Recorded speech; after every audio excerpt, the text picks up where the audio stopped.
کمزور ہو گئے، مفلوج ہو گئے، غربت کی طرف چلے گئے. پھر ان لوگوں نے بڑے بڑے ٹیکس ان لوگوں پہ لگا دیے، ایگریکلچر ٹیکس لگا دیا، پراپرٹی ٹیکس لگا دیا، انکم ٹیکس لگا دیا ان لوگوں سے.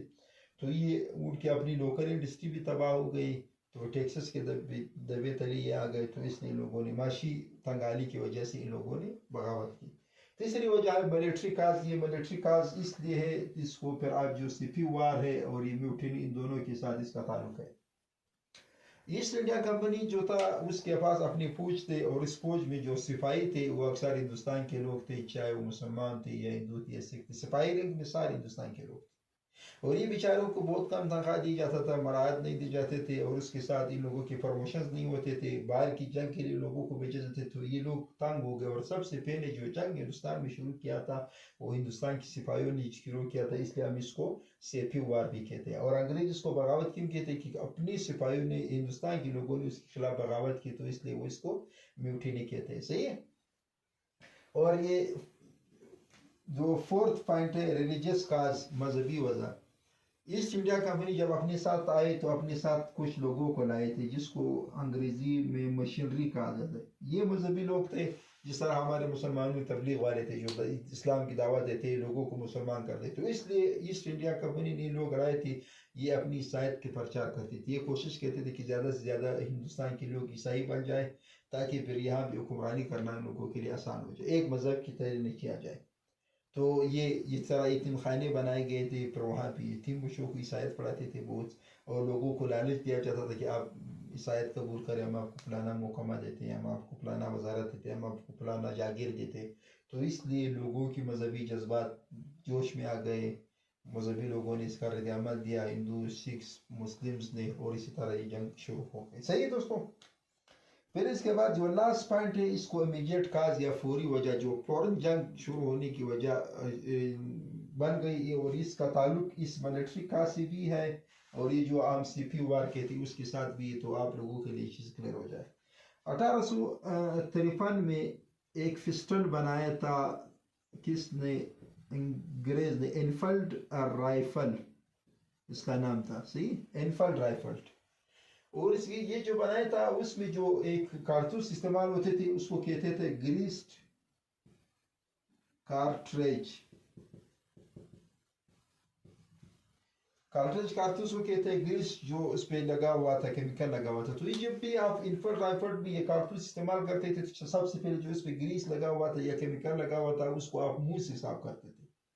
یہ حقیقت ہے یا نہیں ہے، لیکن افواہ پھیل گئی کہ جو گریس اس پہ لگائے یا کیمیکل اس پہ لگایا ہے وہ کس چیز سے بنے ہوئے ہیں؟ یہ گائے کے اور خنزیر کی چربی سے بنے. تو دوستو، گائے جو ہے ہندو کے لیے مقدس تھا، اور جو ہے خنزیر مسلمانوں کے لیے حرام ہے. تو اس لیے سب سے پہلے جو جنگ بھی شروع کیا تھا، ریئیکشن بھی دیا تھا، تو وہ کس نے دیا تھا؟ ہندوستان کی سپاہیوں نے دیا تھا. تو اس لیے اس کو سیپی وار کہتے ہیں. سو یہ وہ وجوہات ہے جس کی وجہ سے یہ ہندوستان کے لوگ جو ہے وہ جنگ شروع ہو گیا.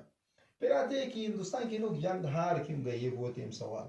اس کے وجوہات، فیلر کازز، تو ناکامی کی وجوہات. کیوں مغول امپائر، ہندوستان کے اتنے لوگ، مغول جو 3 سال سے حکمرانی کر رہے تھے، اکثریت پھر اس سے پہلے دہلی سلطنت کر رہے تھے، اتنی بڑی آبادی، پھر بھی یہ جنگ ہار گئی کیوں؟ تو سب سے پہلے وجہ ہے لیک آف لیڈرشپ. کوئی قیادت کرنے والا نہیں تھا، کوئی لیڈ کرنے والا نہیں تھا جو جنگ کو لیڈ کرے. مغول بادشاہ جو بہادر شاہ ظفر آخری حکمران تو بیچارہ تو اپنے محل میں بالکل وہاں بھی نظر بند بھی کہہ سکتے ہو، محدود تھے.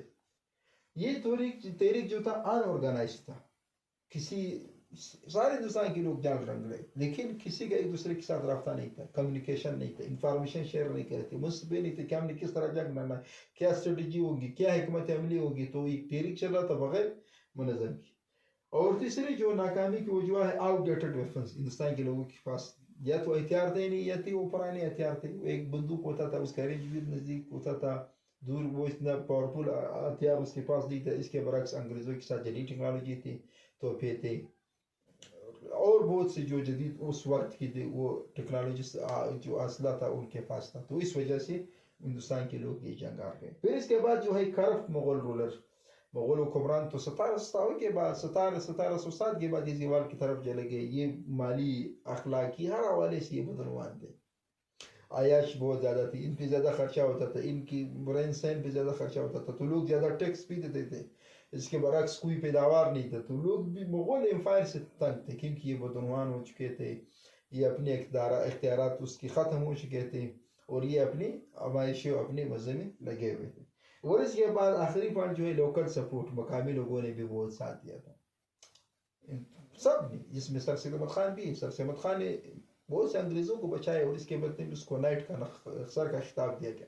اس طرح گورکس اور سکھ نے کھلے انگریزوں کی حمایت کی، اسی طرح مسلمان اور ہندو اور بہت سے لوگوں نے جاسوسی بھی کی تھی، معلومات بھی دیتے، جو بھی یہ حکمت عملی بناتے تھے وہ اس کو تک پہنچا دیتے تھے، تو اس وجہ سے یہ لوگ جو ہے یہ ہار گئے۔ دوستوں یہ دو حصے ہم نے پڑھی، پھر اس کے بعد جو تیسرا حصہ ہے اس میں یہ تھا، پھر جب انگریز جنگ جیت گئے تو ان لوگوں نے سب سے پہلے ہندوستان کے لوگوں کے خلاف بہت سخت پالیسی اپنائی، بہت سے لوگوں کو پھانسیاں بھی دی تھی، سزا دی تھی، جس کو وار کرائمز کہتے ہیں، جس نے جنگ میں حصہ لیا تھا، اور خاص کر یہ پالیسی کس خلاف کی؟ مسلمانوں کے خلاف، کیونکہ مسلمان حکمران تھے اور سب سے زیادہ ریزسٹنس مسلمانوں نے دی تھی۔ وہ اس لیے نہیں تھے کہ وہ مسلمان کو ٹارگیٹ کرے تھے، بلکہ مسلمان یہاں کے حکمران تھے، مغول تھے، دہلی سلطنت تھے، تو اس لیے انگریزوں نے سوچا کہ اس کو دوبارہ موقع نہ دے کہ یہ دوبارہ ہمارے خلاف جنگ کرے یا بغاوت کرے، جو اس کا سوچ تھا۔ اور دوسری پھر کیا ہے، معاشی طور پر ہندوستان کے لوگ بہت کمزور ہو گئے، کیونکہ پہلے وہ اقتدار میں تھے، کوئی وزیر تھا، کوئی جاگیر تھا، کوئی بادشاہ تھا، تو یہ ساری چیزیں اسے چلے گئے، تو یہ معاشی طور پر مفلوج ہو گئے، کمزور ہو گئے، غربت بہت زیادہ بڑھ گئی۔ اور اسی کے ساتھ انگریز نے ایک اور چیز کیا تھا، لارڈ میکالے ایجوکیشنل سسٹم 1835 اگر آپ پڑھتے، ان لوگوں نے نصاب تعلیم کو انگریزی میں کنورٹ کر دیا، اس سے پہلے وہ عربی، اردو یا سنسکرتی زبان میں تھی، اس کو مکمل انگلش میں کنورٹ کر دیا۔ مسلمان انگریزی تعلیم حاصل نہیں کر رہے تھے، وہ مشنری وجہ بھی تھی کہ کہیں ہمیں شاید نہ پڑھائے، مذہبی لوگوں نے فتوی دی، آج بھی اگر آپ آج تک ہمارے پاکستان میں، خیر ابھی تو تھوڑا کم ہو گیا کہ جو بھی انگریزی تعلیم حاصل کرتا تھا اس پر مختلف فتوی دیے جاتے، تو وہ اس کا یہ بیک گراؤنڈ تھا اس میں، تو اس وجہ سے مسلمان زیادہ تر ایجوکیشن حاصل نہیں کرتے تھے، تو وہ زیادہ ناخواندہ ہو گئے، زیادہ بے روزگار ہو گئے، اور انگریز نے یہ شرط رکھی جو بھی انگریزی تعلیم حاصل کریں گے ہم اس کو روزگار دیں گے۔ تو یہ آج ہمارا ٹاپک تھا، کل انشاءاللہ ہم 1858 ایکٹ پڑھیں گے۔ جو بھی سوال دوستوں آپ کے ہو تو آپ کوشچن کمنٹ میں بھی کر سکتے ہیں، اور میں گروپ میں شیئر کر رہا ہوں اس میں بھی کر سکتے۔ Thank you.